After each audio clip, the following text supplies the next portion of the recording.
বন্ধুরা, ভিডিওটি ভালো লাগলে অবশ্যই চ্যানেলটি সাবস্ক্রাইব করে রাখবেন। আর আপনাদের জন্যই আমরা ভিডিও বানাই। এই পৃথিবীতে প্রায় প্রতিটি মানুষই এমন একজন মানুষকে জীবনসঙ্গী হিসেবে চায়। সেই মানুষটি তাকে তার নিজের মতো করে বুঝবে এবং তাকে তার নিজের মতো করে তাকে ভালোবাসবে। দিন শেষে সেই মানুষটির কাছে নিজেকে খুচরো পয়সার মতো জমা করে রাখা যাবে। সুখ পিয়াস হোক কিংবা দুঃখ বিলাস, প্রতিটি মুহূর্তেই সেই মানুষটির ছায়া করে আপনাকে আগলে রাখবে। কিন্তু খুব কম মানুষই তার জীবনসঙ্গী হিসেবে ঠিক এমন একজন ভালোবাসার মানুষ পায়।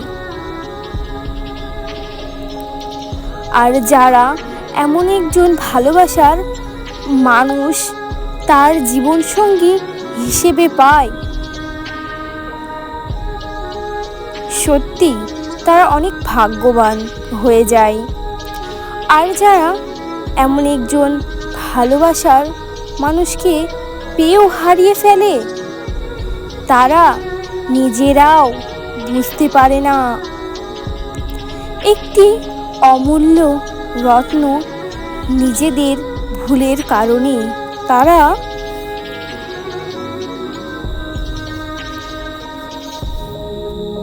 হারিয়ে ফেলেছে। ভালোবাসার মানুষটিকে নিজের করে নিতে জানতে হয়, খুব যত্ন করে তাদেরকে আগলে রাখতে হয়। আপনাদের মধ্যে যারা এমন একটি ভালোবাসার মানুষ পেয়েছেন, তারা অবশ্যই অনেক ভাগ্যবান। তারা কখনো তাদের ভালোবাসার মানুষটিকে হারাবেন না। আমাদের এই পোস্টটি আপনার কাছে কেমন লেগেছে দয়া করে কমেন্টে বলে দিবেন। আর পোস্টটি ভালো লেগে থাকলে অবশ্যই আপনার প্রিয় মানুষটির কাছে এই পোস্টটি শেয়ার করে দেবেন। যখন তুমি তোমার রক্তের মানুষের দ্বারা কষ্ট পাবে, তখন একবার নবী ইউসুফ আলীর এর কথা মনে করো। তিনি কিভাবে তার নিজের ভাইদের দ্বারাই প্রতারিত হয়েছিলেন। যখন তোমার বাবা মা না বুঝেও তোমার বিরুদ্ধে রচন করে, তখন তুমি নবী ইব্রাহিমের এর কথা মনে করো। তারা বাবা তাকে আগুনে নিক্ষেপ করার ভূমিকা রেখেছিলেন। তখন তুমি সমস্যা থেকে পবিত্র করার জন্য কোনো পথ পাবে না। তখন তুমি ইউসুফ আলী সাল্লাল্লাহু সাল্লামের কথা মনে করো। তিনি কতটা সময় তিনি মাছের পেটে আটকে পড়েছিল। যখন তোমার নামে কেউ মিথ্যা অপবাদ ছড়িয়ে দিবে, তখন তুমি মা আয়েশা এর কথা মনে করো। তার নামে পুরো শহর জুড়ে কুৎসাত রটনা করেছিলেন। যখন তুমি অসুস্থ ব্যথরা যত্নরাই কাতারে থাকতে, তখন তুমি নবী আয়েশু সাল্লাল্লাহু সাল্লামের কথা ভেবে দেখো। তিনি ভয়ঙ্কর এক ভাইরাসের জনিত রোগে আক্রান্ত হয়ে তোমার থেকেও অনেক বেশি কষ্ট পেয়েছিল।